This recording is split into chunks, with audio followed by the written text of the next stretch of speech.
Henshin! Bukan episode yang gimana-gimana banget, karena seperti yang kalian tahu ya, kalau yang udah pada nonton, isinya itu cuman recap doang. Tetap Ana bahas nih, jadi kita ambil poin-poin pentingnya aja dan sebisa mungkin skip bagian recap-recapnya. Kenapa tiba-tiba recap? Karena tanggal 25 nanti, movie Gabu udah bakalan tayang di bioskop Jepang. Selain recap, ini juga jadi sarana promosi, karena ada beberapa bagian yang memberikan elemen tambahan mengenai movie-nya. Ya, karena hampir seluruhnya recap juga, makanya penulis episode ini tuh bukan Ibu Junko Komura, melainkan Saburo Yatsude. Kita coba ambil plus minusnya lah, secara transparan ini ya. Jadi jangan semuanya itu diambil negatif. Oh, recap. Nah, jadi ya, kekurangan atau minusnya. Ya, buat apa gitu recap ya? Padahal udah kurang dari 10 episode lagi, tamat loh ini si Gabu ya. Tiba-tiba diselipin sama recap. Kita juga beberapa ya pasti agak jenuh gitu ya dengan pengulangan ini. Ya kalian aja enek, apalagi Ana gitu yang udah bahas semua episode dan detail-detailnya sampai, sorry agak kasar, ketai-tainya bisa dibilang ya dari awal banget. Nah, untuk sisi positifnya nih ya, ini bisa jadi sarana rehat untuk kita semua sebelum episode selanjutnya yang akan udah pasti akan terus lanjut dan fokus ceritanya itu menuju tamat ya. Intensitasnya juga kita harapkan ya akan naik terus ya. Baik yang bilang juga kan, oh iya nggak rela Gabu tamat, ya udah dikasihlah recap-recap ini ke kita ya, biar kita itu bisa mengenang momen-momen cerita dan form-formnya Gabu itu dari awal. Makanya menjawab juga ya, guest yang hadir di episode ini tuh si bocil kehidupan yang ada di episode 1 bernama Hajime. Karena udah lama nggak ketemu Soma, jadi sekalian juga memperlihatkan ya perkembangan Soma itu sudah sejauh mana sih. Nah, begitu toh ya. Ada kok kelebihan-kelebihannya dan nggak usah terlalu overreact juga ya. Hajime juga masih bertingkah selayaknya bocil kehidupan di episode ini, tidak berubah ya. Tidak nyebelin sama sekali juga. Dimana diawali dengan teman-temannya yang lagi ngobrolin soal Kamen Rider yang beritanya itu lagi rame. Karena Kamen Rider dianggap sebagai pahlawan yang misterius yang bertugas melawan monster-monster yang menculik manusia ya. Si Hajime itu dalam hati juga, Kamen Rider itu temennya gua tuh. Soal nama Kamen Rider juga dijabarkan lagi di sini ya. Diawali dengan pertanyaan Hajime, kenapa Soma itu disebut Kamen Rider? Karena Soma itu ya memakai topeng saat bertarung dan suka naik motor. Ya memang betul itu ya. Emang penjabaran Kamen Rider dan fondasinya dari dulu ya seperti itu. Tapi emang penjabaran ini agak sedikit aneh kedengarannya, apalagi di seri Gabu ini. Karena di zaman sekarang kan Kamen Rider itu ya makin kesini ya banyak yang mengejek gitu ya, makin jarang naik motor ya. Sudah jadi Kamen Walker ya, bukan Kamen Rider lagi. Ya udah tahu Pak, karena perizinannya ya makin sulit di Jepang ya. Tadi Ana tuh cuman bercanda doang dikit ya. Gak cuma soal Soma dan juga form-formnya yang dikilas balik ke kita, tapi juga dari sisi antagonisnya yaitu Stomach Family juga di sini dikilas balik. Dari pendirinya teman-teman ya, yang Stomach Company yaitu Zom Stomach ya, sampai ke asal-usul Dark Snake dan juga ke 5 Stomach Family. Ini penerapannya juga bagus menurut Ana ya, dimana kayak ada pekerja baru ya di Stomach Company. Karena dia itu baru kerja, jadi dia itu harus buka file-file dan juga pedoman kerjanya sebelum benar-benar kerja. Nah, ini yang dijadikan sarana sama mereka untuk kilas baliknya. Tentu Stomach Company juga memperkenalkan para Granuto Hanta atau Kamen Rider yang jadi penghalang terbesar untuk para pekerja-pekerja ini. Jadi ini unik gitu, karena kita dikasih lihat dari sisi antagonisnya ya. Dimana mereka itu udah ngecap Gabu itu sebagai Granuto Hanta paling kuat dan berbahaya. Nah, itu POV-nya mereka tuh ya. Bahkan memberikan peringatan juga. Kalau bertemu Gabu, ya udah mending lu kabur aja sebelum dihabisin. Pokoknya semua kilas balik di sini Ana skip guys ya. Ana cuman jelasin garis besarnya aja dan juga nambahin pendapat. Bang Yanto nyamperin Lakia yang babak belur gara-gara 2 ajudannya Boka kemarin. Itu kocak banget Pak ya. Mau Henshin, beltnya diambil dan dilempar. Udah dia dibabak belurin ya. Dan gak lama sehabis itu Bang Yanto dan Soma yang tarung kan dan merasakan kekuatan dari si Boka langsung. Kekuatan sang presiden nih. Bang Yanto itu jadi pengen tahu lebih jauh soal Boka Jardak yang merupakan presiden dunia Granuto ini.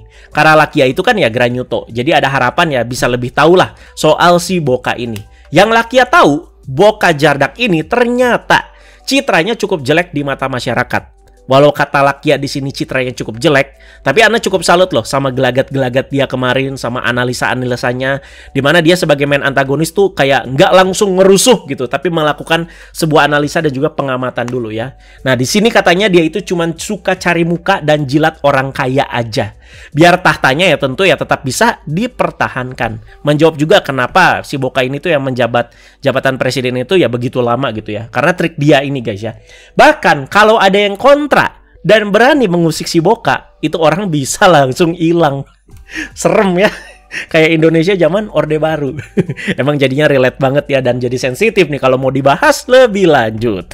Dan soal pemilu presiden yang akan diadakan sebentar lagi, dimana di episode kemarin juga kan ya sudah kita lihat ya, Boka itu langsung mempercepat kunjungannya ke dunia manusia dalam rangka menjadikan dunia manusia itu tempat produksi dark snack langsung ya. Jadi kita udah dikasih beberapa pendapat tambahan soal ini. Dan masih dengan strategi yang sama ya.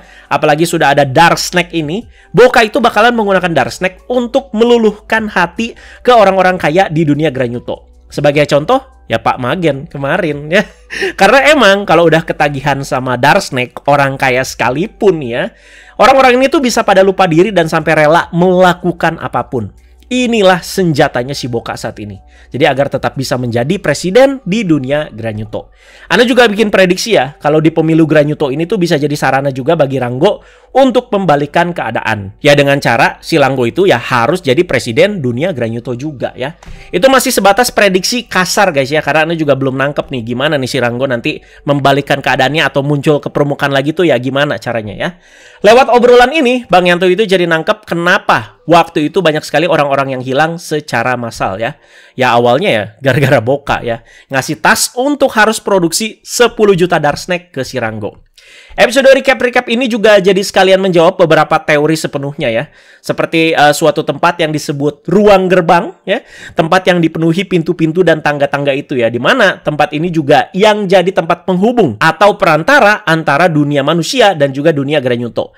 Tempat ini tuh ditemukan sama pihak Stomach ya. Ditemukan, bukan dibangun. Yang bangun siapa? Memakai metode dan teknologi seperti apa juga masih menjadi misteri besar. Disebutkan oleh Nyiof, semua pintu di sini rata-rata pada terhubung sama dunia manusia. Tapi ada juga pintu yang mengarah ke dunia lain. Nah, langsung ya, dari pintu yang ditutup sama Nyiof ini, yang berwarna biru muda, terlihat ada sebuah tempat yang sudah hancur dan terjadi badai berwarna hitam di tempat tersebut. Ini tempat yang sama ketika trailer movie-nya Gabu itu diperlihatkan. Karena tadi udah disinggung ya, soal pintu ini. Dimana di premis movie-nya juga ya, Soma juga nyasar ke dunia lain lewat sebuah pintu. Udah dibikin nyambung tipis-tipis lah di bagian ini sama movie-nya ya. Selanjutnya, terjadi pertarungan yang cukup menarik nih antara Bang Yanto yang berubah menjadi Valen Frappe Custom melawan bentuk Granutonya Nyiof. Pertarungannya ya cukup berimbang. Bang Yanto sempat mematahkan senjata panahnya si Nyiof, tapi sama Nyiof itu malah dibikin jadi ala-ala dual sword gitu. Kaget Bang Yantonya ya. Ada Sita dan juga Tante Grota ya yang diperlihatkan ya sudah di alam baka lah bisa dibilang ini ya, dimana emang dua karakter ini ya memang sudah modiar ya, dan kita dikasih lagi beberapa kilas balik semasa hidup mereka dan juga kematian mereka ya. Ranggo nongol lagi juga di episode ini masih dengan tampilannya yang memakai jubah ya. Diceritakan Buce Stomach, bapaknya Soma dan juga kelima Stomach family itu nggak ada bakat bisnis sama sekali. Jadi gerak-geriknya itu selalu kayak mau bikin hancur perusahaan. Plus nambah lagi ulahnya dengan dia yang nikah sama manusia dan bahkan punya anak. Inilah titik gitu ya yang bikin Stomach Family itu menjadi kacau, kata si Ranggo ya. Karena kehadiran Inoue Michiru dan juga si Soma ya. Terjawab juga bagaimana kematian Buce Stomach ya. Kalau dari yang Anda tangkap, pelakunya adalah anaknya sendiri, yaitu Ranggo. Ini kayaknya si Ranggo itu ngeracunin minuman bapaknya ya. Jadi pas diminum udah deh tewas si Buce ya. Sampai setega itu Ranggo ke bapak sendiri. Karena mungkin ya udah muak banget kayaknya ya. Jadi karena ya tadi ya jadi nggak harmonis lah ini si Stomach Family. Ranggo juga mengungkapkan kelegaannya saat si Buce ini tuh tiada. Karena Stomach Company juga mulai mulus lagi nih jalannya ya. Jadi ya nggak ada penyesalan, malah jadi lega ya.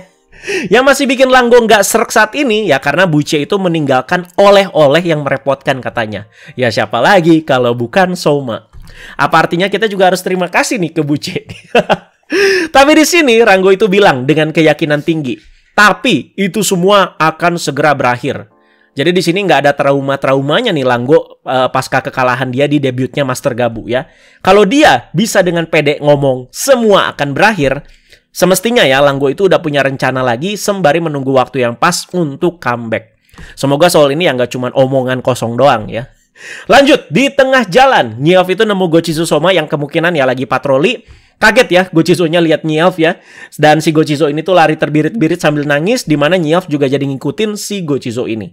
Dan bagian paling akhir dari episode ini memperlihatkan dunia lain yang akan muncul di movie nanti dengan beberapa karakter yang sama dengan yang ada di dunia asli yang kita ikutin di Gabu sejauh ini ya, yang di serinya. Tapi karakternya ini tuh berbeda personality. Jadi ada Jeep dan Sita yang tidak ada di pihak yang jahat, malah lagi apa tuh kayak berebut permen ya. Tante Grota juga lagi sibuk scrolling makanan online ya. Bang Yanto jadi kurir GoFood, Lakia juga terlihat lebih ceria di sini ya, dan juga ya terlihat penampilannya berbeda. Ada Happy Pare juga di sini, ada Sachikanya juga yang terlihat personalitinya ya gak berbeda jauh ya sama yang asli. Jadi ya ada Happy Pare, ada Sachika, ada Somanya juga dong kan ya. Yes, Somanya di sini jadi si Taurin. Dimana ini tuh udah Ana bahas ya pas breakdown ya. Kalau Taurin ini tuh akan jadi center utama di bagian ceritanya untuk movie Gabu nanti. Dan ada dugaan Taurin ini adalah versi alternatifnya Soma. Kalau karakter lain punya ya Soma juga punya lah, yaitu si Taurin ini ya. Jadi gelagatnya itu bener-bener sama banget ya. Cara ngomongnya sama. Dan juga kayak apa ya. Ya pokoknya detail-detail kecilnya lah ya, sama banget itu sama si Soma. Jadi menurut Ana oke juga ini si Taurin first impressionnya ya. Tapi kalian lihat deh bagian sebelum ini. Ada Soma yang asli dengan seragam Happy Pare lagi mau nangkep anjing. Nah, bener kan nangkep anjing ya?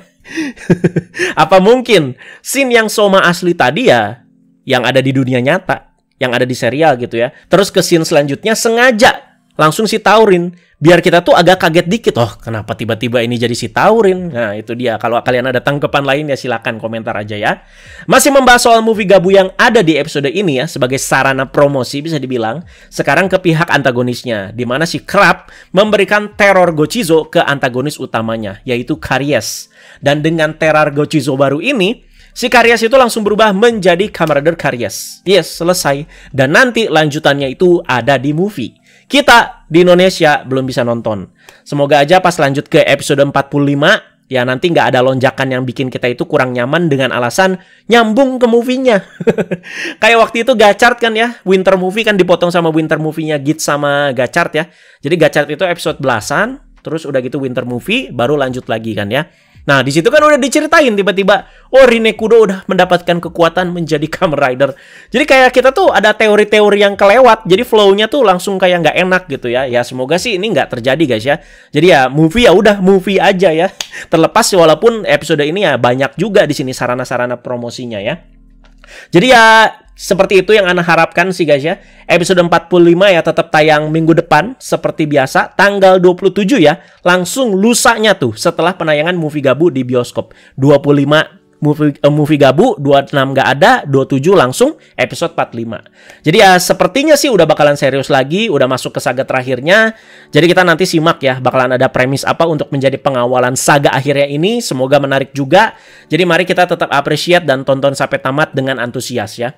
Dimana memang ada bagian juga yang mirip seperti di MV lagu Shake It Off ya. Akan ada negosiasi menarik nih antara Soma dan juga Nyelf ya. Ya pokoknya selengkapnya kita bakalan bahas nanti minggu depan. Begitu aja guys ya. Terima kasih banyak yang sudah menonton bahasan ini. Jadi walaupun episode ini kebanyakan recap, tapi yang nggak sepenuhnya buruk juga. Tetap banyak juga poin-poin menarik yang bisa kita bahas. Nah itu dia yang bakal kita komentarin di video kali ini. Gitu aja teman-teman, jangan lupa like, share, dan subscribe. Bye-bye.